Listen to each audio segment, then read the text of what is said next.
सामने दिख रही तस्वीर क्या की है? अगर आपको पता है तो आंसर अभी तुरंत कमेंट बॉक्स पर लिखे।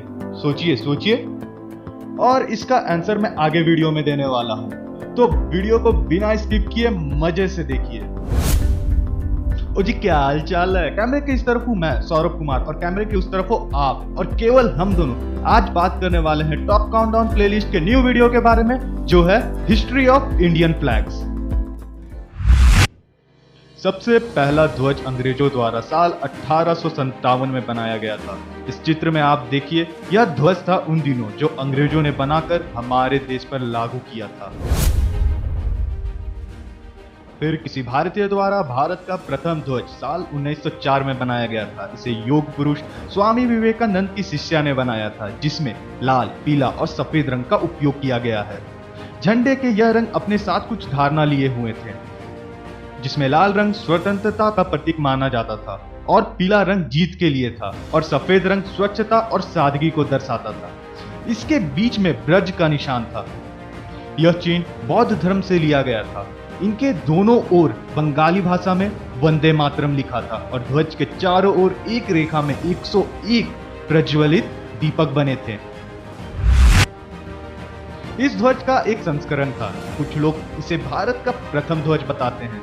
यह ध्वज हयात आकार का 3 रंगों से बना था। इसमें लाल, पीला और हरा रंग शामिल थे।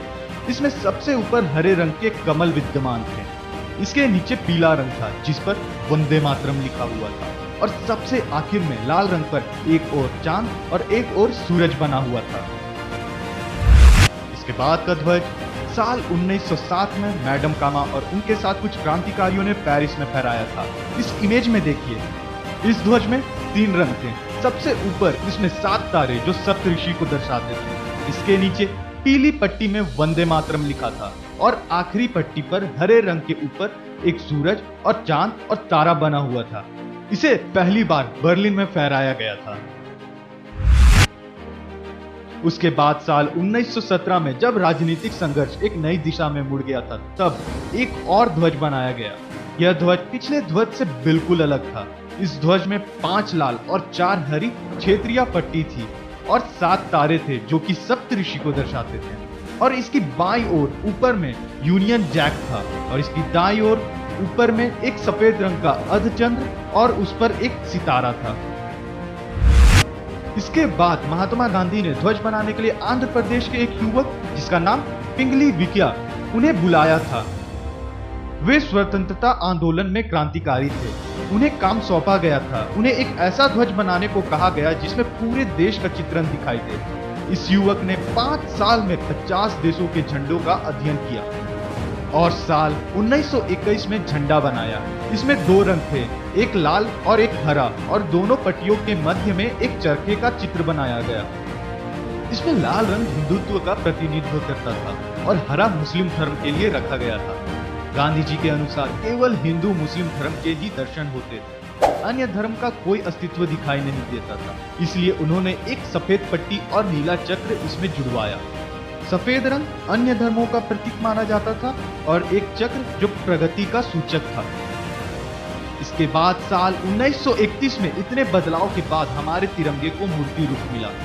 इस प्रकार इस राष्ट्रीय ध्वज के निर्माण का सफर तय हुआ। फिर भारत देश की स्वतंत्रता के ठीक 22 दिन पहले 22 जुलाई 1946 के दिन संविधान सभा के लिए एक बैठक रखी गई। यहाँ बैठक डॉक्टर राजेंद्र प्रसाद जी के नेतृत्व में रखी गई थी। इस बैठक में तिरंगे को भारत देश के राष्ट्रीय ध्वज के रूप में पहचान दी गई, अर्थात राष्ट्रीय ध्वज घोषित किया गया था। तो दोस्तों, वीडियो के शुरुआत में मैंने आपसे क्वेश्चन पूछा था और आंसर है ये, जी हाँ, पेन।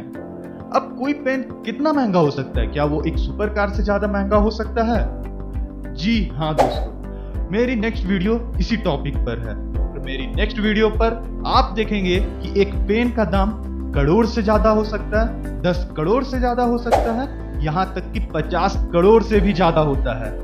तो इसके लिए आपको केवल इस प्यारे से चैनल को सब्सक्राइब करना होगा, ताकि मेरी ये न्यू वीडियो सबसे पहले आप तक पहुंच जाए।